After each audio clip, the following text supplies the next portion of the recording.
Hey everybody, Steve here. So a little while ago when it was announced that Finale was about to bite the dust, I started to ask other musicians and composers in my life what their sort of plan was for the future. Like, were they going to try and stick with Finale for as long as they could, or maybe move on to a new application?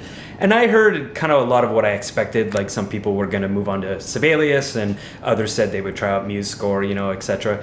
But one name that kept coming up that I have to admit I didn't know that much about was Dorico. In fact, I'm pretty sure that the very first time I ever even saw Dorico's logo was on the Farewell to Finale page that MakeMusic had set up following the announcement that they were about to discontinue Finale forever. Apparently, the makers of Finale and the makers of Dorico had set up a deal to help users switch from one application to another. So in some sense, it seems like Dorico is kind of the official replacement for Finale, and that kind of got me wondering just how similar are they, and is it a suitable replacement? And I actually ended up learning a ton, not only about the application, but also its history and Dorico's relationship to both Finale and Sibelius. So let's get right into it. Now, as I mentioned, I hadn't heard too much about Dorico prior to setting out on this journey to find a replacement for Finale, but one name I recognized that I hadn't heard in a while was its parent company Steinberg. Anyone on the music or film production side of the industry would probably know this name as well, since they're the developers of both Cubase and Nuendo, which in my opinion are two fabulous applications that I have always thought were a little underrepresented in the music creation space. And these days I mostly use Logic and Pro Tools, but the first music production application I ever really got good at was Nuendo, and I still have moments using newer DAWs that make me think, man, Nuendo did this one little thing so much better. In fact, I would probably still be using Nuendo if I hadn't had so many clients and collaborators sending me Logic and Pro Tools sessions, so I basically switched applications for convenience, but I'm still a big defender of both Cubase and Nuendo to this day. So I was actually pretty excited to try out Dorico since I know Steinberg is perfectly capable of making a great piece of software. And if they have the blessing of Finale's parent company MakeMusic, then that's all the better. I also found out that apparently a lot of former developers of Sibelius were actually hired by Steinberg to create Dorico after Avid laid a bunch of them off back in 2012, which is just so much of an Avid thing to do. They seem to be the masters of cutting off the nose despite the face. Also, really quick, I wanted to talk about the price. It seems like Dorico is about on par with Sibelius when it comes to cost. The more entry-level editions of each application are relatively close, although I noticed that Dorico's entry-level is a little bit cheaper than Sibelius, while its full version is a little bit more expensive for whatever reason. As I've said before, I do consider this price point kind of steep, considering there are free applications out there as well. But one thing I'm going to give Steinberg here is they aren't doing the stupid annual license thing that I hate so much and complained about in my video on Sibelius, so good on them for that. Another plus for Dorico is the entry version of the application doesn't have any stave limits like in Sibelius. As I mentioned in my video on Sibelius, I was forced to use the most expensive version because I needed just a couple more staves than the 16 that the entry level allowed me. So good to see that isn't the case here. I did end up going with the full version just because there are some other limitations in the entry level one that concern me, mostly custom page layouts and note spacing, which are two things that I'm really picky about, but still points to Dorico on this one. Now, every application I've tried so far has had a quirk or two in the download and installation process. Most of these things are pretty minor, and I try not to let them distort my view of the actual application. But right off the bat, I ran into a couple minor things that kind of annoyed me in this part of the process for Dorico. I couldn't figure out why it kept bringing me back to the main screen here when I was going through the registration process, until I realized that accepting Steinberg's marketing emails was mandatory to continue, which was honestly kind of shocking to me. I'm someone who doesn't like a lot of spam in my inbox, so I usually blaze past these kind of messages, so I essentially missed it until I read a bit more of the message here. This is a nitpick, I know, but considering you can just go in and deactivate this option right after, it just sort of had me thinking, what's the point? I'm not going to fault the application for this, but it's just something I wanted to mention.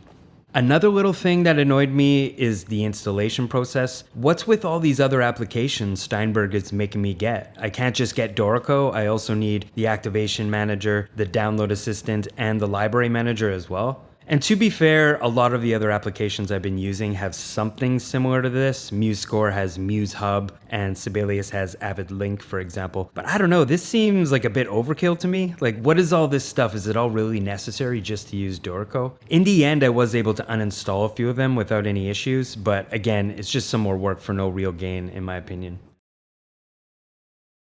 So as always, the first task is a simple jazz AABA lead sheet, and like a lot of other applications, Dorico gives you a bunch of templates to start you off. And just like a lot of other applications, there isn't a jazz lead sheet template. I feel like this is such a minor thing, like why not just have a standard 32 bar or AABA lead sheet template to save everybody some time? Am I so out of touch on this or something?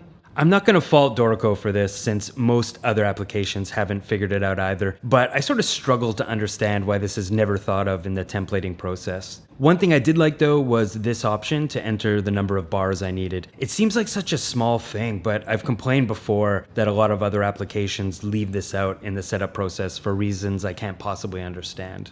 One thing I'm going to admit here is my first few minutes looking at the Dorico interface were a little bit, we'll say, overwhelming. It took me quite a while just to figure out the overall workflow of the application and what each of these sections were actually for. Although these little help boxes here did their best to point things out, which I do appreciate. I think I figured it all out, so I'll try and explain the best that I can. The setup section here is for the overall instrumentation of your project, along with the flows, which is something I will talk about a little bit later. The right section is for actually inputting the notes, chords, and various other details into your score. This is probably where you'll spend most of your time, or at least I did. The engraved section is the one that interested me the most because it's where you can get really specific on how you want your sheet to look, which is something I really like and wish more applications had. Unlike some of the other applications I've used, Dorico didn't give me any trouble finding how to add system breaks or general formatting of the score, so that was really nice.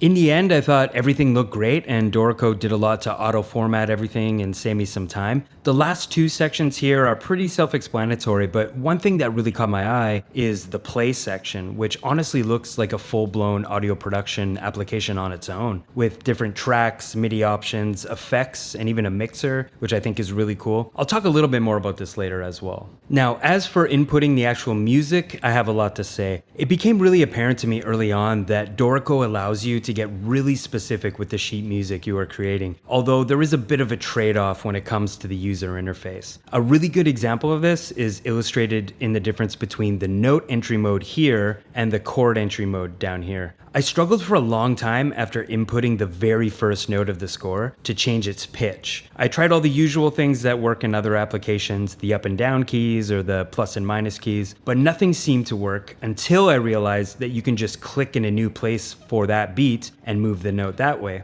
The reason I didn't think to do that was in most other applications, that would add a new note in that spot for a chord or interval, which is more of what I'm used to. But in Dorico, you aren't able to enter more than one note at a time unless you are in the chord input mode. Or, as I found out later, if you have both modes selected at the same time.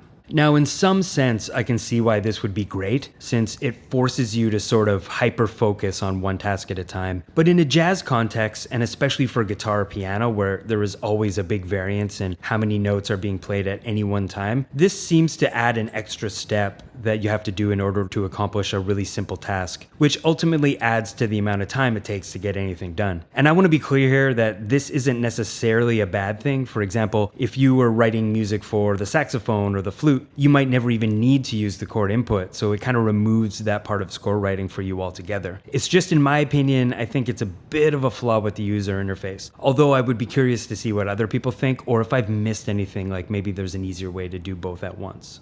Another example of this is the way Dorico handles copying measures or sections. It seems that, unlike in some other applications I've used, you aren't just able to drag and paste an exact copy of one bar to another. For example, I just needed to copy the A section at the beginning here to the section at the end, and my instinct was just to select this range of bars and drag it down to the bottom, but you are apparently unable to do that. So then I tried shift selecting all the notes in the range and then copy pasting that, but it doesn't copy the chords. I eventually figured out how to do it. It turns out you have to go through this whole process of selecting the bars using these specific handles here and making sure everything is selected in the section, at which point you can copy paste to the new section. Like Finale, Dorico also makes use of a filter section here where you can be more specific about what you selected, but if you don't have this filter set correctly, then you'll be copy and pasting the wrong things. Again, this level of detail is great, although it maybe comes at the expense of usability.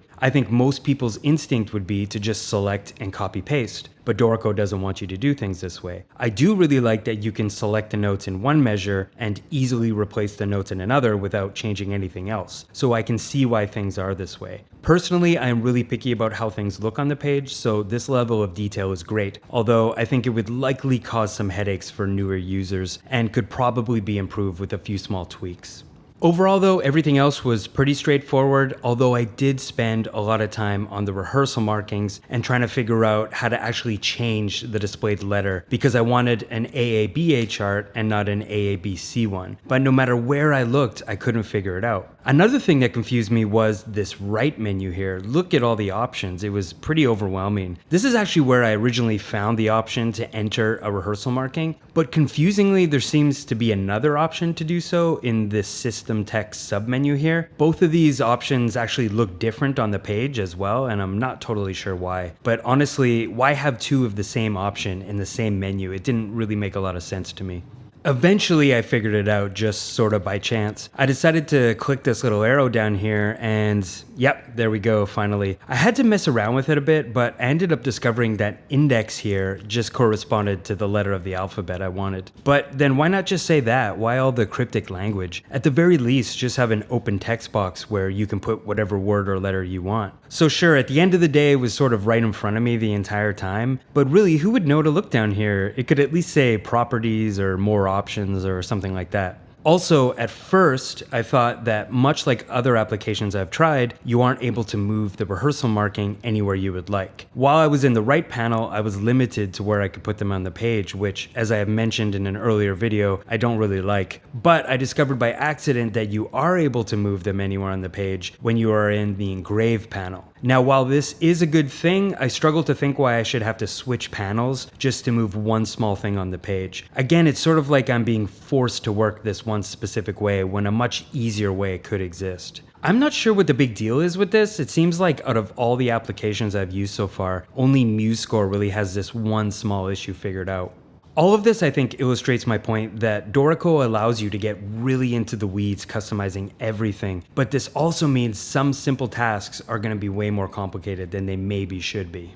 And finally, entering slash notation was really easy since I previously saw the option here in the right menu. The only thing is I ended up having to do one bar and repeating it instead of selecting a whole section because Dorico inserted what I think are bar numbers underneath each system. I'm not sure why this is the case, but if anyone can let me know, please do so. I was a little bit confused.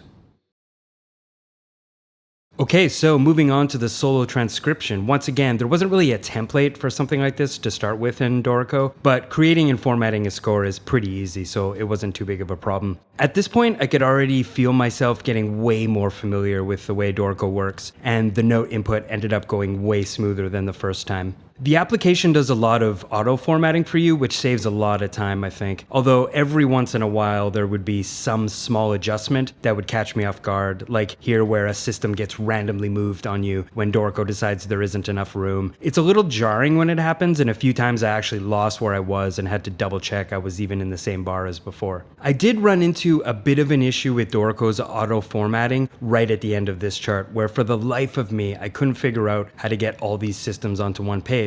Dorico seems to auto-detect when it feels a system should be on another page and sort of does it for you, which is nice, but there doesn't seem to be an easy option to actually override this behavior. Sure, this chart might be a bit busy for one page, but by adjusting the margins a bit, there is for sure enough room. I just need the application to let me do it. So after much searching, I did find this vertical spacing option here, but it took me so long to find and was honestly a little bit hidden.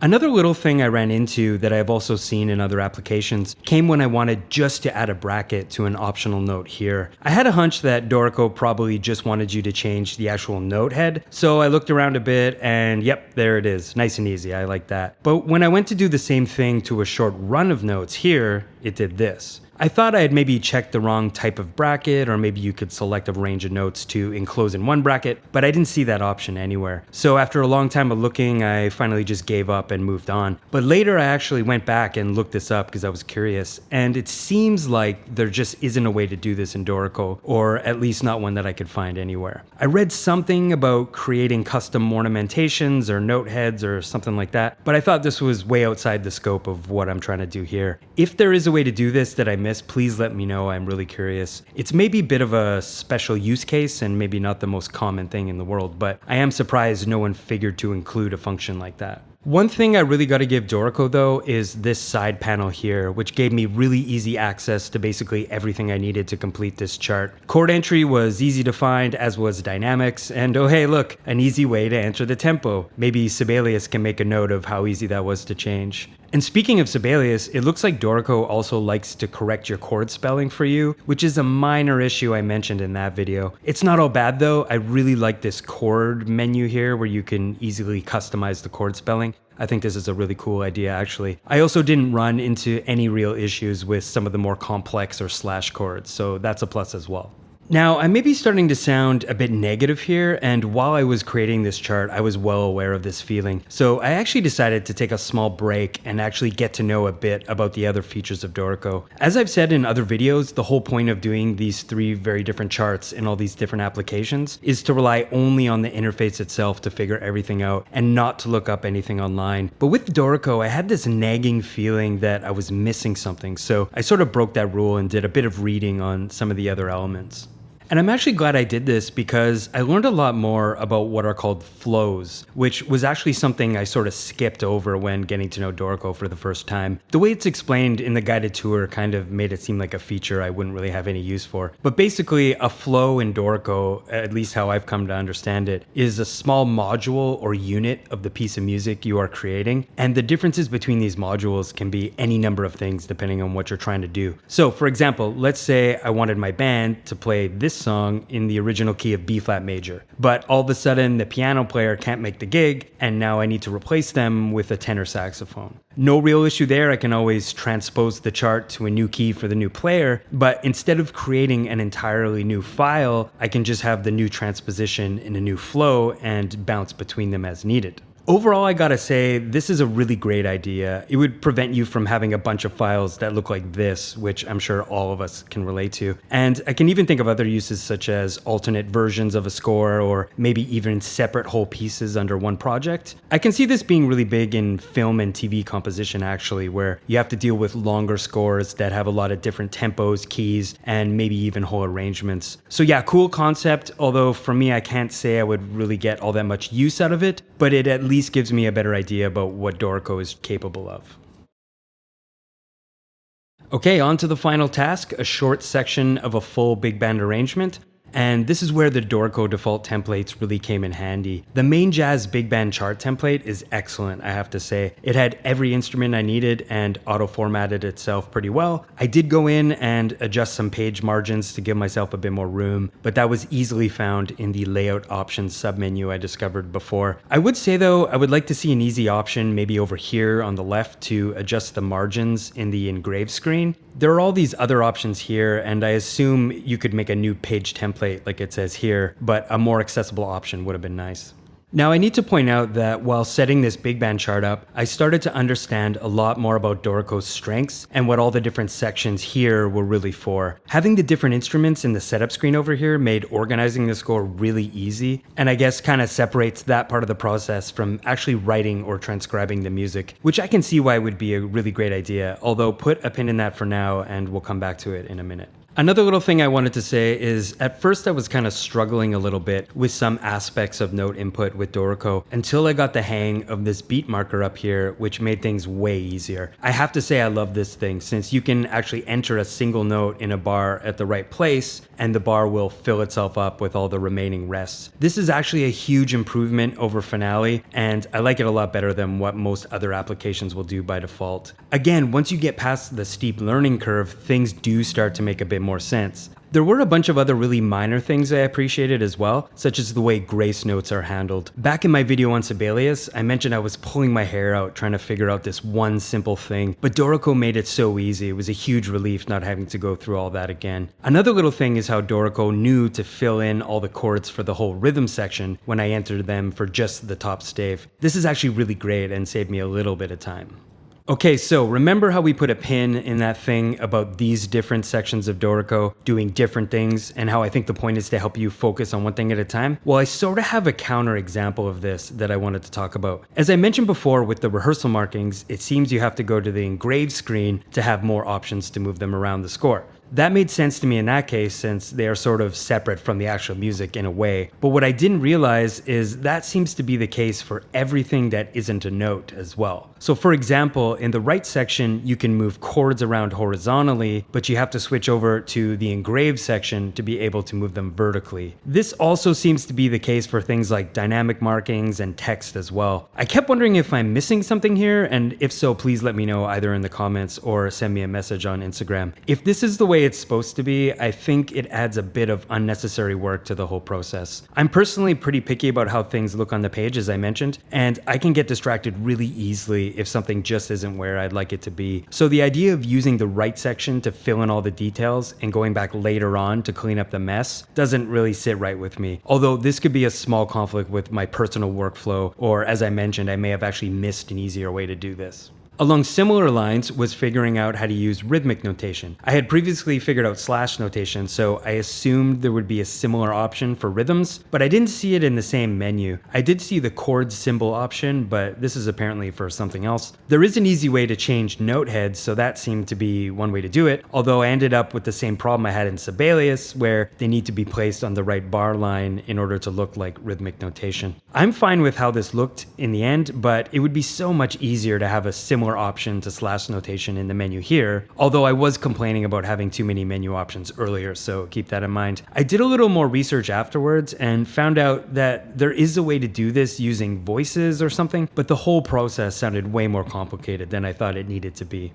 Speaking of voices, the only other issue I ran into during this project was notating the drums. Like every other application I've used, Dorico has different voices for the different parts of the drum kit, but what I couldn't figure out for the longest time was where these voices actually were. I saw tons of references to voices like down here at the bottom and over here in the left panel, but nothing really happened when I played around with any of these options. You can easily create a voice, but nothing seems to happen when you do. Same thing goes for switching voices. Unless I am missing something, I don't really see any indication of what voice I'm actually on or any way to customize how they look. Well, after looking around for a while, I found two things that helped. First was turning on voice colors in the view menu, which did let me know there were different voices, but I still couldn't tell which was which or know which one I was currently on. Second was finding this edit percussion kit option in the setup menu, which gives you a screen to adjust the voices and stem directions of each different drum. I suppose using this, you could notate drums without using voices at all, and I actually like this menu a lot, but I still think there needs to be a better way to navigate voices. For example, despite its flaws, Sibelius handles voices way better with this little panel here, clearly letting you know which voice you are currently on. At the very end of this project, I was really excited to try out the DAW aspects of Dorico, but for some reason I just wasn't able to get it to work. It actually looks like it would be a great way to play back and edit your scores, but unfortunately I could never get any sound out of it. Now this may be because, as I mentioned before, I did uninstall some of the other applications that came with Dorico, but if that's the case, I still think there should be some default MIDI capability inside the application itself. Finally, I wanted to end on a bit more of a positive note since by this point I had actually started really enjoying using Dorico. So let's quickly talk about lyric entry. Out of every application I've used so far, I think Dorico handles lyric entry the best. For one thing, it actually knows to skip the rests and move you to the next note, unlike some other applications that will remain nameless. Small thing for sure, but I just wanted to give credit where it's due. In a previous video I did on Sibelius, I complained a little bit that that application's interface felt a little outdated, like it hadn't evolved or been improved upon in years. But I kind of have the exact opposite complaint of Dorico. Its interface feels almost too modern, like it was designed to be used by engineers or something, which kind of makes sense because audio engineers are engineers. But in that way, it makes it a little difficult to compare to Finale as an alternative. What I'm trying to say here is that unlike some of the other applications I've used, my frustrations with using Dorico were probably not the fault of bad design, but more the result of me trying to understand a brand new approach to score writing, and maybe one that is a little bit incompatible with older applications like Finale and Sibelius. And I have to be honest here, I kind of respect this approach to design, especially since I think one of the main reasons Finale ended up biting the dust was its unwillingness to adapt and change to more modern design standards. And I get the impression that with Dorico, Steinberg is attempting to create a comprehensive scoring and composition application that's likely targeted more towards professionals and maybe the film industry, and less so towards teachers, students, and beginners, and other groups like that. So with all that in mind, I'm going to do something that I haven't done before, which is split my rating of Dorico into two separate categories. So firstly, for someone like me who's a professional and has done this for many years, I'm going to give it an 8 out of 10. I did have some complaints, as I mentioned, but the more I used the application, I could kind of see the reasons why things were the way they were, which is just more proof that it's not the fault of bad design, but more deliberate choices that I think I would appreciate more if I used the application for years and years. Now, on the other side of things, if you're a student or more of a beginner, I think I'm going to give Dorico a 5 out of 10 and would say that there's probably better options for you out there. Dorico is, by design, I think, a lot more complicated and intricate than other applications I've used, and I think that could potentially be a little overwhelming for anyone who isn't well-versed in music composition or production. I guess that means that the average for Dorico would be like a 6.5 or 7 out of 10, but I do think it deserves a higher score than that, hence the two different ratings. So that was Dorico. I had quite the experience using it, and I have to say, using all these different applications and getting really in depth with them has really taught me a lot. It's been quite interesting, and I'm really looking forward to doing the next one, which is going to be a bit of a surprise. But anyways, thanks so much for watching, and see you soon.